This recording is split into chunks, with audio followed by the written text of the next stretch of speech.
Artėjančios gražiausios metų šventės mus visas įsuka į tikrą maratoną. Šį kartą nekalbėsime apie tai, kaip net ir šiuo periodu svarbu rasti laiko sau, tačiau patarsime, kaip jo šiek tiek sutaupyti ruošiant šventinį stalą. Juk taip norisi nustebinti ir pradžiuginti artimuosius ir draugus. Šį rytą mūsų kulinarinius rūpesčius išspręs ir šaunių receptų pasidalys virtuvės šefas Ruslanas Bolgovas.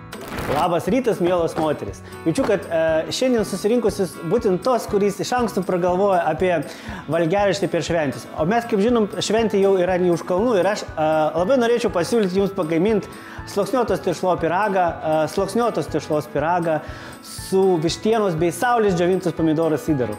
Tad nieko nelaukime ir pradėkime. Visų pirma, išsiaiškinkime, ko mums šiandien virtuvėje prireiks.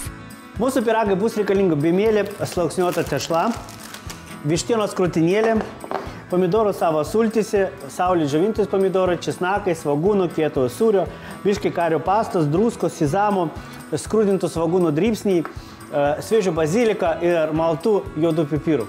Kad darbas vyktų sklandžiai, virtuvės šefas patarė iš anksto pasiruošti visus reikiamus produktus ir apgalvoti gaminimo eigą. Prisipažinkime, dažnai tik pradėjusios gaminti atrandame, kad trūksta vieno ar kito produkto. Tai kartais tiesiog išmuša iš vėžių, bet grįžkime prie mūsų šventinio pyrago.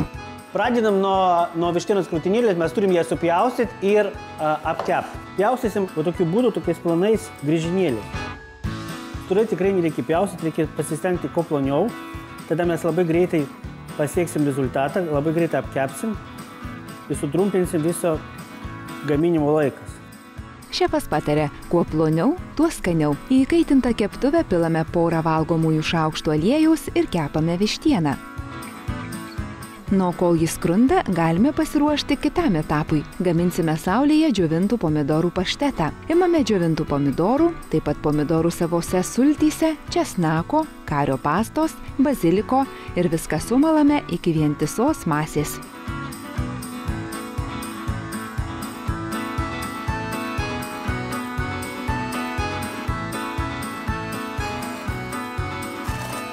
Druska, pipirai ir įdaras jau paruoštas. Mums reikia pabaigti įdarą ir tam reikalinga supjauti svogūnus ir apkepti aliejų.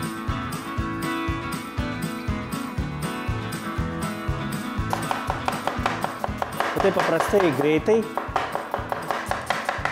Saugoti svarbiausia pirštus. Įkaitinam aliejus, maždaug irgi porą valgomųjų šaukštų. Svogūnus kepame maždaug 5-6 minutės, kol šie taps gražios auksinės spalvos. Tuomet į keptuvę keliauja mūsų apkepta vištiena ir saulėje džiovintų pomidorų paštetas.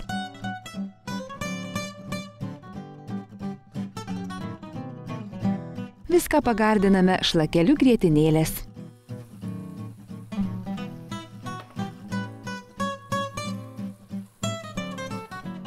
Patroškintą įdarą perdedame į lėkštę, kad šiek tiek atvėstų. Nuo dabar laikas pyrago marškinėliams. Jiems puikiai tinka bemielė sluoksniuota tešla, kurios paruošimas užtrunka vos keletą minučių.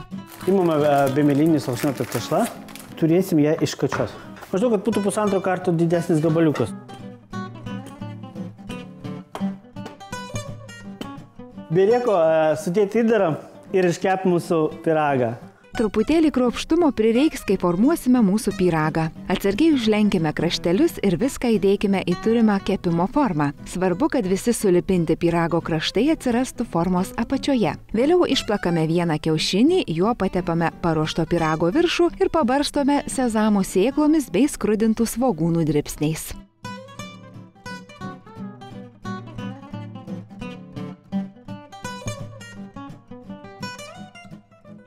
Na, o mėgstantiems kepto sūrio aromatą reikėtų nepamiršti ir kietojo sūrio.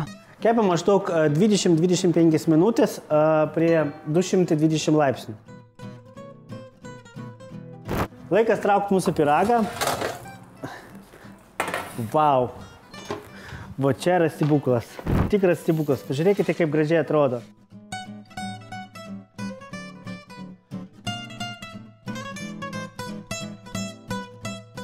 Skanių jums artėjančių švenčių.